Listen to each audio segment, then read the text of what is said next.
Hello, everyone, and welcome to this new Bitcoin technical analysis. We have had a typical price action in the bear market, means slow moves, tight consolidations, and that also means that if you trade within these conditions, then you must monitor price action thoroughly. It means that you have to act upon shifts in local market structure, shifts in order flow, um, changing order flow, and that also means that it's more difficult um, to have a more higher time frame bias, because as you guys know, I'm always like in my technical analysis, I'm always giving my bias about where Bitcoin goes next on the higher time frame, but it is difficult within these conditions. Um, yeah, I will start off real quick with what has happened in the last 10 days. We've obviously had this tight consolidation. Um, and let's just pull up a fixed range. We can see here that this is the, well, let me just put this away real quick.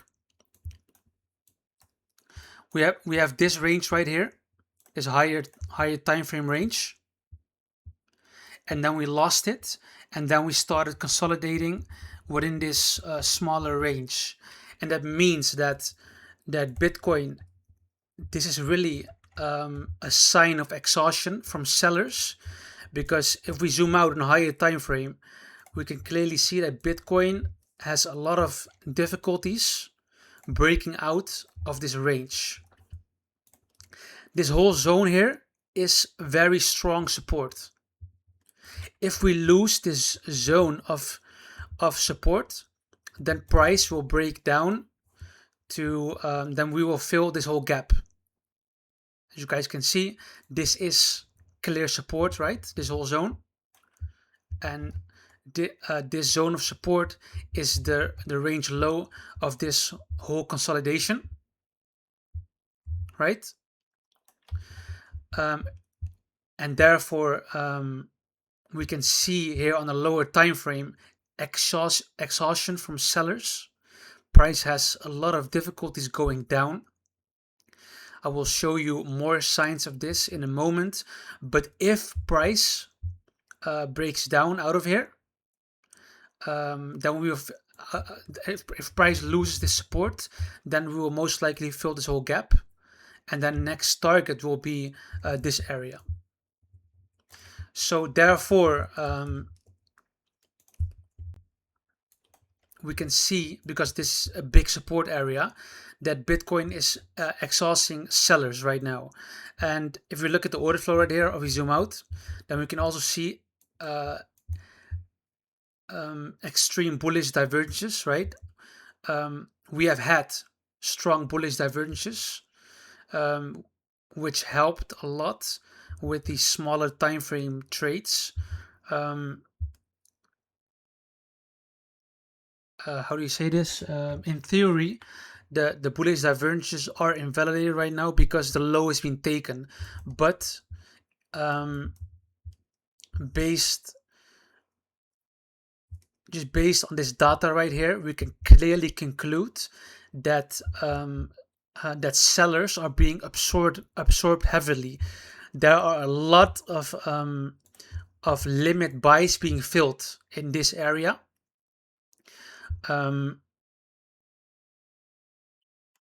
And that means that sellers are being absorbed. And if price gets lower, then we will most likely see similar data in the order flow. So that means that this is a big sign that we will see a kind of bottoming here within this area, because sellers are being absorbed heavily. So if price reaches a new low, then what will happen? We will see shorts taking profits. We will see new longs opening. And that price will go up again, just like we've seen here, right? We've taken out the low and then we go up again. And people are taking profits again. People are shorting this lower high structure. But eventually, the buying pressure, or actually the absorption of sellers will be too much for the sellers. Eventually, too many limit orders will be filled up here. People will stop shorting because the retracement will get lower and lower and lower, and the price will go up again, and people will not be interested in shorts anymore because price has seen a very interesting low. So that is what's going on in order flow right now. So I'm definitely expecting some kind of bottoming here. But to translate this into a nice long trade is more difficult because, like I said many times before, you need a clear invalidation for a long. And within these conditions, it's much harder to take trades because, of course, you do not want to be in an underwater position, and you do not want to get wrecked, right? Because if price breaks down to 40k and you do not have a stop loss, then you're absolutely wrecked. So you need a stop loss, and you also you do not want to have a stop loss at 48k. This is not a good stop loss, right? You cannot go for this kind of trade. You cannot do that. That's not a good invalidation. This will highly affect your position sizing, and yeah, you need a more how do you say this? You need a tighter invalidation, and a good entry trigger for a long position. So yeah, that's what's going on the bigger time frame order flow. And right, this swing Fourier pattern here was at 1:15 a.m. It's an easy swing Fourier pattern, but like I said, price goes up, people are taking profits here, longs, because these are the market conditions, right? And people are shorting this lower high again. So you must take profits. Why? Because of what I just said.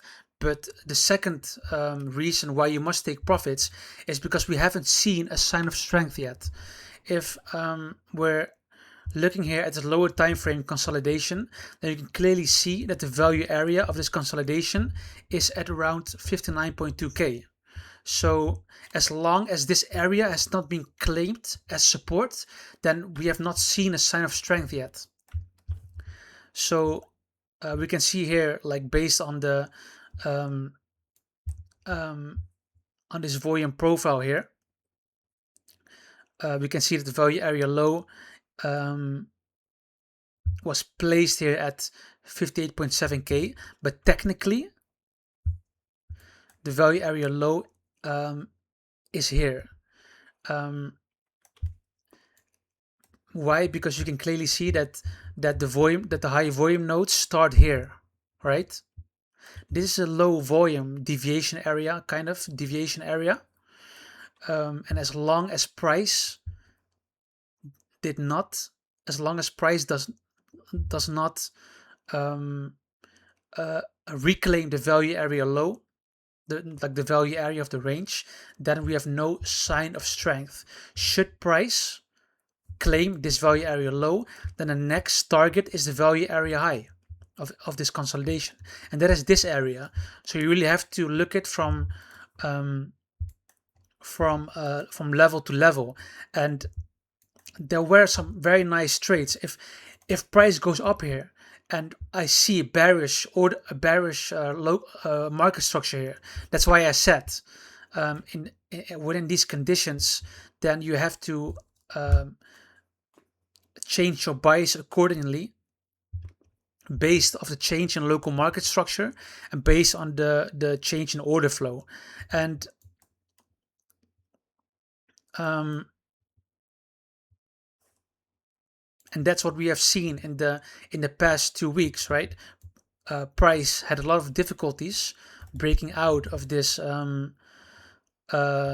local consolidation.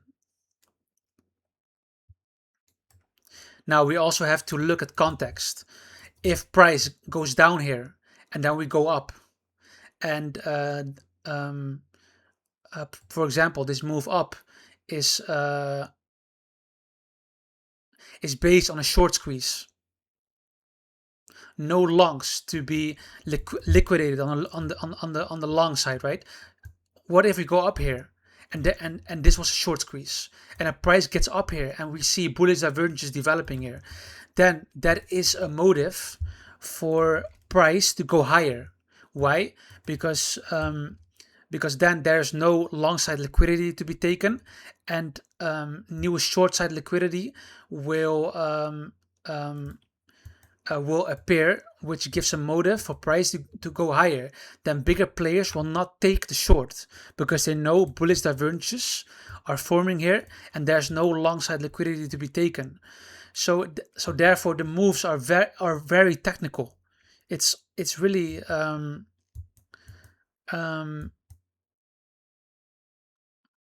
yeah, the moves are very technical.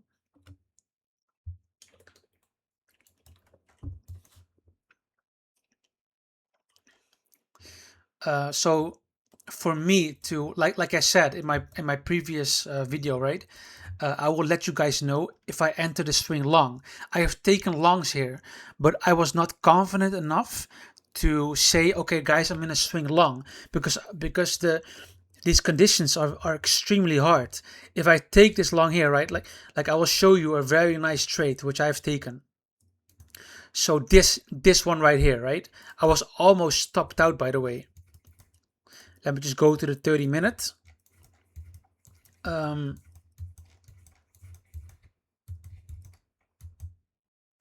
Yeah, so here we have this move down here on on here. This whole move down was on a decrease in open interest. This whole move down was driven uh, by um, uh, by longs closing out their positions. So that means that this move down is not strong. This is not a move down backed by a lot of new shorts opening. If a move goes down on decrease in open interest and a longs closing, then that is a bullish sign. Moreover, we had this bullish divergence here as well. So bigger players were filling longs here. So therefore, I took the long here. I longed the golden pocket right here. I longed right here. I was almost stopped out. Um, well, almost. I was not. It was not that close, but we've obviously went a little lower. That's why it's important to have a proper risk management, right?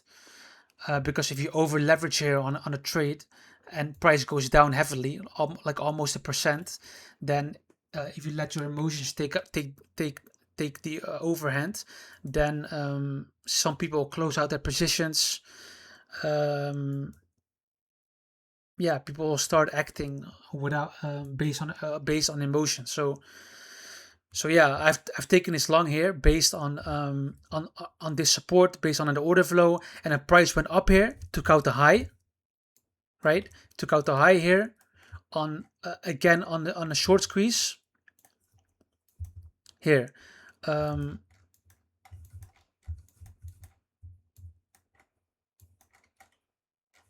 where was this? Was here? Here was it? It was here. Uh, yeah, longs were here.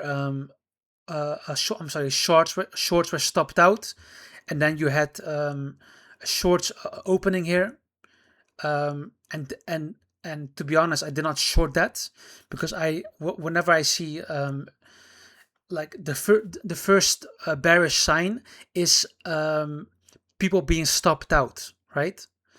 And if price then gets acceptance back into the range, then that's bearish. But um, I was not convinced enough to be taking a short here. I just took profit share because price rejected back into the range.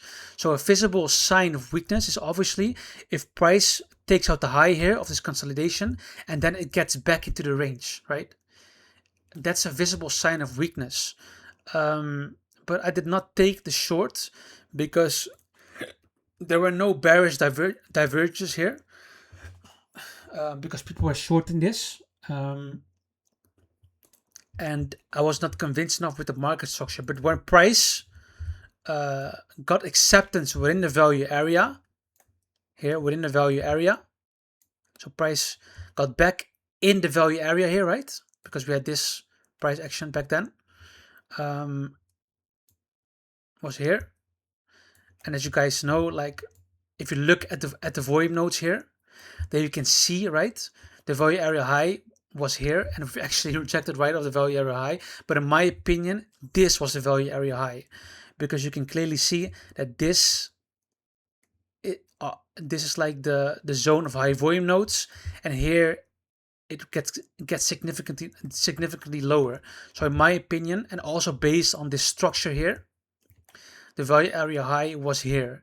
So as soon as we lost this value area high, here's when I shorted. So yeah, these are the conditions. These are the trading conditions right now. So I was not confident enough to be saying, okay, I'm in a swing short right here, and my target is 63k. No, I don't know, right?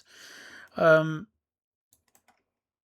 just these are difficult conditions to be trading in. So, and I was also not happy with these low here for a significant move up. I was actually expecting. I was expecting really some resistance here either way, because of these higher lows here, and also because I did not like the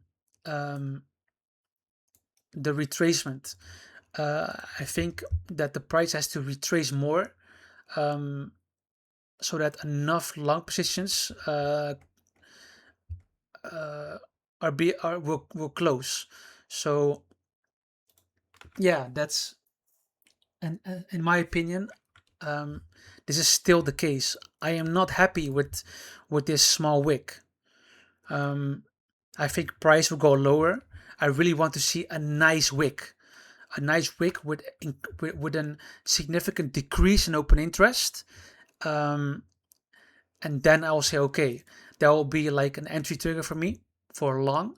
And then if price starts to reclaim a significant support level, then I will say with more confidence, okay, I think price will go higher next. But at this moment, I'm still not convinced that this will happen. So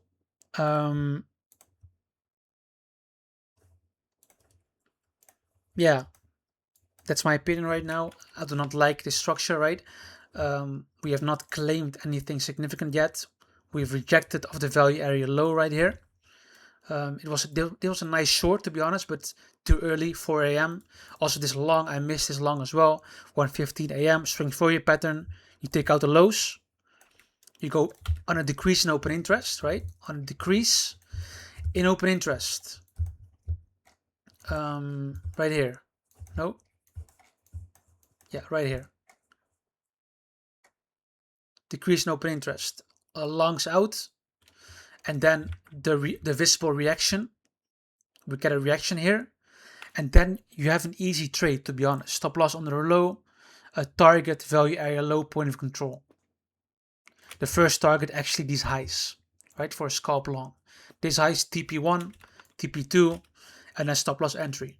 And if the conditions change again, then you just close out the long, entirely. At this moment, if then I would probably I would leave out maybe 20% because there is a chance the price goes up higher. But to be honest, I think the price will go down again. That we will not be able to reclaim this value area low. Why? Because of this structure, one, and two, because we have bearish divergences on Bybit.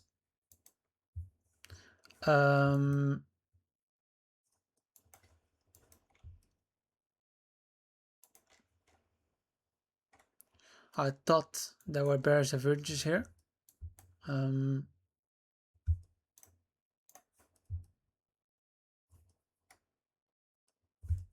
not, oh shit, not really, to be honest. No, there's nothing interesting right now on the order flow, but I do not like this structure. I do not like structure at all. I do not like this rejection. I would never open a long here right now. I would not. Yeah, I'm not. There's no trigger for me at the moment for a long. So yeah, that's my opinion right now. Yeah, there were bearish divergences here. Oh yeah, on Binance. Yeah, it was on Binance. So we have had this lower high here on the price, and sorry, higher high on the CVD and a lower high in price. And it's also being played out right now, right? Already a rejection from 0.7%. So those divergences played out. So yeah, that was a reason for me, these bearish divergences and this market structure, to be thinking that price will go down lower. So that's my opinion right now. I want to see a significant decrease down on the decrease in open interest for me to be interested in like a swing long idea, or an entry trigger for a scalp long with a potential swing, for a potential swing long. For shorts, it depends. Like, yeah, like if price goes up here, with a lot of, yeah, with a lot of, it depends once again on the order flow. If because price will not squeeze up because of shorts, because there isn't a lot of shorts here. So if price goes up here, then this will be because of relatively more longs opening, and in that case I'm not expecting that. But if that happens, and these are kind of the conditions for another short here, should we see bearish order flow here again on the highs. So but yeah, I'm not expecting that. A better short, to be honest, is here. But that's for a new video. For now, I think we'll go a little bit lower. If price goes up here, then I will have to look the order flow for a short. But at this moment, there's no trade for me. I will just have to see and wait what price does, how market structure develops, order flow, etc. So for now, thanks for watching, and on to the next video.